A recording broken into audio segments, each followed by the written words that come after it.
Hello, welcome to Lunch with Lee. Today we're talking about chimney caps and specifically what type of chimney cap should I get? This is a really good question and I've had it asked 3 or 4 times today alone. But the answer is, what type of fireplace do you have? And you guys know, if you've been listening for a while, it's not as simple as just always X. It depends. Do you have a manufactured fireplace? Do you have a masonry fireplace? One of them is like a kit that's an appliance, and you get the cap that goes with your fireplace. Or is it a masonry fireplace, which is brick and mortar? It usually has some kind of a lining inside, flue tile or stainless steel or something like that. And that, you have options. You can have single flue caps, which is a little tiny cap that sits at the top, and then you're susceptible to sideways rain.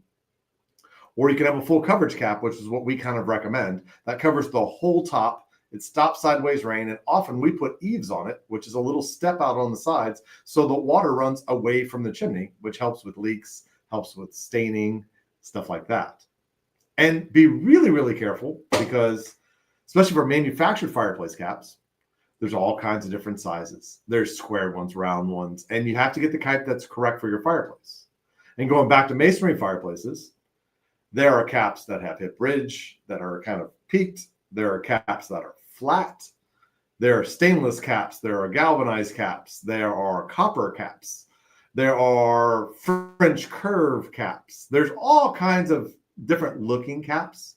And you have to make sure that whatever cap you get, because there's durable metals, there's less durable metals. In our market, galvanized metal or aluminum, which is even worse, aren't really durable in the salt for our coastal environment.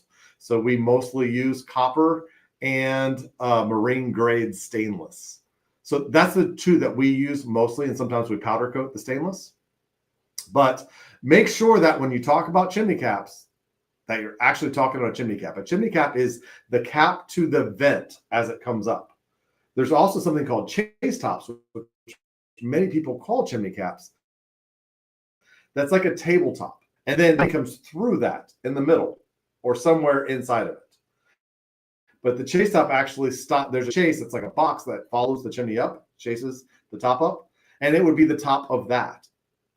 So we're getting into non-cap things, but you got to be careful because people call everything a cap.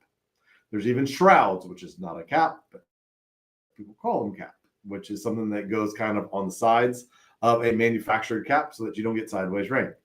So be very aware of chimney caps, what they're called, what type you need. Is it because if you get the wrong type of cap on the wrong type of fireplace, it's not going to work very well.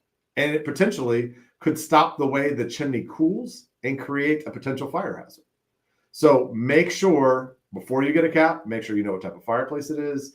Make sure that it is functional, because a lot of people will put caps on without spark screens or animal screens or shrouds or any of those. We've already been through that stuff without screens, and it can cause some big issues with leaves and sticks and critters and stuff like that. So if you're not sure, give us a call. We can come out, we can look at what you have, or schedule a virtual appointment through our website. You can jump on with me or one of my people, and we will figure out what you need, how much it may potentially cost. Because bigger is not more expensive always, smaller is not cheaper always. It depends on accessibility for install, depends on a lot of stuff. So that's it for today. Make sure you get the proper type of cap for the proper type of fireplace, and make sure you get one that suits your needs. So give us a call if you need help, and please like it, share it, and want to help as many people as possible.